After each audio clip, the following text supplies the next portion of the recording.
कर्नाटक की सियासत में इस समय भूचाल आया हुआ है। मामला पूर्व पीएम एचडी देवगौड़ा के परिवार से जुड़ा है। दरअसल पूर्व पीएम के पोते प्रज्वल रेवन्ना का नाम अचानक से किसी सेक्स स्कैंडल में आ जाता है और ये छोटा मोटा स्कैंडल नहीं बल्कि देश का सबसे बड़ा सेक्स स्कैंडल बताया जा रहा है। इस मामले को लेकर विपक्ष लगातार भाजपा पर कई हमले कर रहा है। तो आखिर क्या है ये पूरा मामला और अचानक से कैसे एक पेन ड्राइव और एक ड्राइवर की वजह से ये पूरा केस खुल जाता है, आइए आपको इस वीडियो में विस्तार से बताते हैं।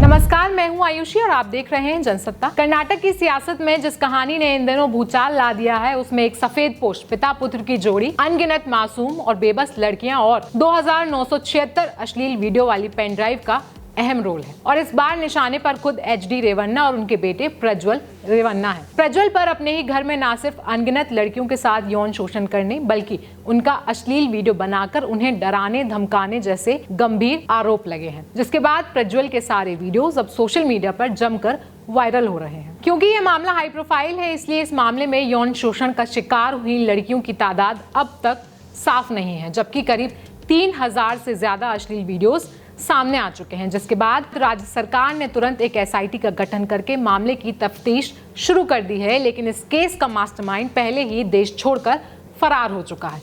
खबर है कि प्रज्वल रेवन्ना फिलहाल जर्मनी में है। अब सवाल यह है कि इस चुनावी मौसम में आखिर इस महा सेक्स स्कैंडल का खुलासा कैसे हुआ, कैसे पहली बार देवगौड़ा या फिर यूं कहें कि रेवन्ना परिवार में चल रहे इस काले कारोबार का सच सामने आया। आखिर पिता पुत्र की इस जोड़ी ने कैसे और किन लड़कियों को अपने निशाने पर लिया, उनका यौन शोषण किया और उनके वीडियोस बनाए, और ऐसा करने के पीछे दोनों का मकसद क्या था।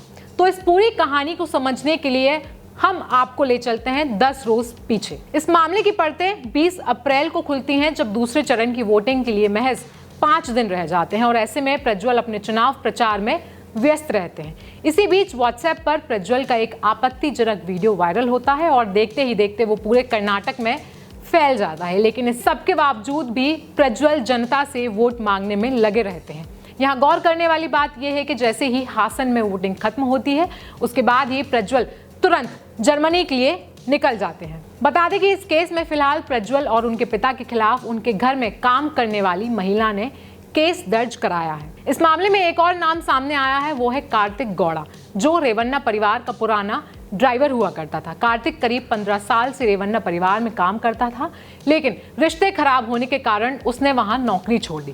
कार्तिक की माने तो रेवन्ना परिवार ने उसकी जमीन पर कब्जा किया और उसकी पत्नी के साथ भी मारपीट की। हालांकि कार्तिक को रेवन्ना परिवार के काले करतूतों की सारी जानकारी थी और उसके पास रेवन्ना के अश्लील वीडियो से भरा एक पेन ड्राइव भी था। उसके बाद उसने भाजपा नेता देवराज गौड़ा से मुलाकात की और इस केस के बारे में उन्हें पूरी जानकारी दी। बता दें कि देवराज गौड़ा वकील होने के साथ साथ भाजपा विधायक हैं और कार्तिक के द्वारा दिए गए सबूत के बाद देवराज ने बीजेपी आला कमान को प्रज्वल रेवन्ना को टिकट ना देने की मांग भी की थी, लेकिन इसके बाद भी कोई समाधान नहीं निकला। हालांकि देवराज गौड़ा का कहना है कि कार्तिक ने उसे उस पेन ड्राइव को कुछ कांग्रेस नेताओं को भी दिया, लेकिन कार्तिक ने इस दावे को सरासर गलत बताया। कार्तिक का कहना है कि कांग्रेस नेताओं के रेवन्ना परिवार से अच्छे ताल्लुकात थे और उसे शक था कि कहीं इस पेन ड्राइव को कांग्रेस नेताओं के हवाले करने पर उस पर उल्टा मुकदमा ना हो जाए। इस हिसाब से कार्तिक की माने तो देवराज गौड़ा ने भी उसे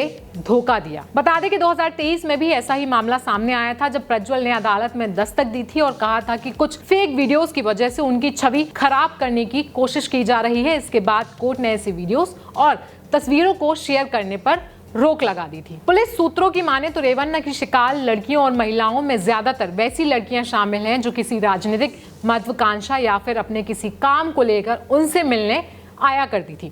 रेवन्ना ऐसी लड़कियों का ना सिर्फ यौन शोषण करता बल्कि अपने ही मोबाइल फोन से उनका वीडियोस भी शूट करता। इनमें कई वीडियोस तो ऐसे हैं जिसमें कुछ लड़कियां रेवन्ना के साथ रजामंदी में नजर आ रही हैं, जबकि कई ऐसी वीडियोस हैं जिसमें लड़कियां विरोध करती हुई दिखाई दे रही हैं। लेकिन इस सब के बावजूद रेवन्ना उनके साथ ज्यादती कर रहा है। इस मामले की जांच के लिए 18 पुलिस वालों को एसआईटी में शामिल किया गया है। इस मामले में एसआईटी ने 3 खास इकाइयां बनाई हैं।